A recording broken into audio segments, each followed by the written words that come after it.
కుటుంబాలకు ప్రభుత్వం అన్ని విధాలు ఆదుకుంటుందని ఏపీ టీడీపీ అధ్యక్షుడు పల్లా శ్రీనివాసరావు అన్నారు. ముఖ్యమంత్రి చంద్రబాబు స్వయంగా బాధిత కుటుంబాల్లో భరోసా కల్పించారన్నారు. మృతుల కుటుంబాలకు ఇచ్చే ₹1 కోటి పరిహారానికి సంబంధించి ప్రొసీడింగ్స్ ఇచ్చామని తెలిపారు.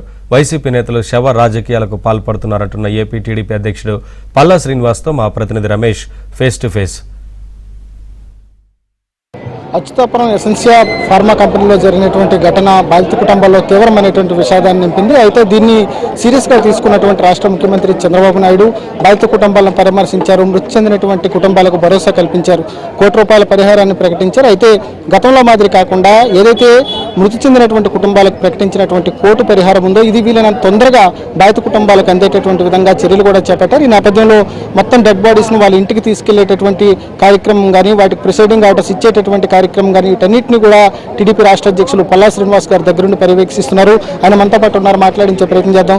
సార్ చెప్పండి, ఇప్పటి వరకు కూడా మనం చూసాం ఉదయం నుంచి డెడ్ బాడీస్ తీసుకెళ్లడానికి వాళ్ళందరూ కూడా వెనకడుగు వేసేటటువంటి పరిస్థితి.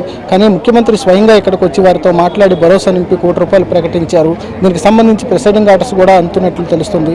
ఏం చెప్తారు, మీ దగ్గర ఏమైనా సమాచారం ఉందానికి? ఏదైతే నిన్న ఫార్మా కంపెనీలో జరిగినటువంటి బ్లాస్ట్ ఉందో అది చాలా దురదృష్టకరం అండి. సుమారు 18 మంది దాకా చనిపోయారు. వారందరికీ కూడా మా ప్రగాఢ సానుభూతి తెలియజేస్తూ, అయితే చనిపోయినటువంటి వారి కుటుంబాలకి ముఖ్యమంత్రి గారు నేరుగా వచ్చి ఆ కుటుంబ సభ్యులందరినీ కూడా పరామర్శించి ₹1 కోటి అనౌన్స్ చేయడం జరిగిందండి. అయితే మరి విపక్షాలు ఏదైతే ₹1 కోటి వెంటనే ఇచ్చేయాలి అని చెప్తున్నారో అది సరైన పద్ధతి కాదు. ఎందుకు ఈ మాట చెప్తున్నానంటే, ఇక్కడ చెక్ ఎవరికి ఇవ్వాలన్నది ఫస్ట్ సమస్య వస్తుంది. భార్యకి ఇవ్వాలా, తల్లికి ఇవ్వాలని. సో అందుకే ఆ సమస్యలు తలెత్తుతున్నాయి, ఉత్పన్నం అవుతున్నాయి. కనుక వాళ్ళు లీగల్గా తీసుకొచ్చిన వారికి ఇవ్వాల్సినటువంటి పరిస్థితి ఉంది. అందుకే ముఖ్యమంత్రి గారు ఆదేశాల మేరకు ఈరోజు జిల్లా కలెక్టర్ గారికి ప్రొసీడింగ్స్ ఇచ్చిమన్నాం.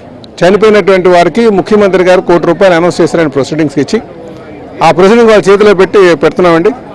రేపు వాళ్ళందరూ కుటుంబ సభ్యులందరూ కూడా లీగల్ ఎయిడ్ సర్టిఫికేట్ తీసుకొచ్చి వాళ్ళందరూ తల్లి అత్త మామ వాళ్ళందరూ కలిపి ఏకస్తులై వచ్చిన తర్వాత వారికి చెక్ ఇవ్వడానికి నిర్ణయించామండి. దానికి అందరూ కూడా సమ్మతంగానే ఉన్నారని చెప్పి తెలియజేస్తున్నామండి. అవతల అక్కడ అనకాపల్లిలో ఉండేటటువంటి డెడ్ బాడీస్ కానీ ఇక్కడ ఉండేటటువంటి డెడ్ బాడీస్ కానీ పూర్తిగా కుటుంబ సభ్యులకు అంది వెళ్ళటానికి ఇంకెంత సమయం పట్టే అవకాశం ఉంది? ఆల్మోస్ట్ అన్నీ అయిపోయినాయండి.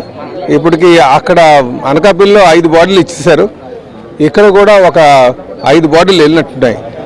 ఇంకొక 8 బాడీలు ఉన్నాయండి. ఇవన్నీ కూడా పూర్తి చేస్తారండి ఇప్పుడు త్వరలోనే. త్వరలో అంటే 1 గంట గడిలో అయిపోతుంది. అన్ని బాడీలు వెళ్ళే వరకు కూడా మేము ఇక్కడ ఉంటామండి.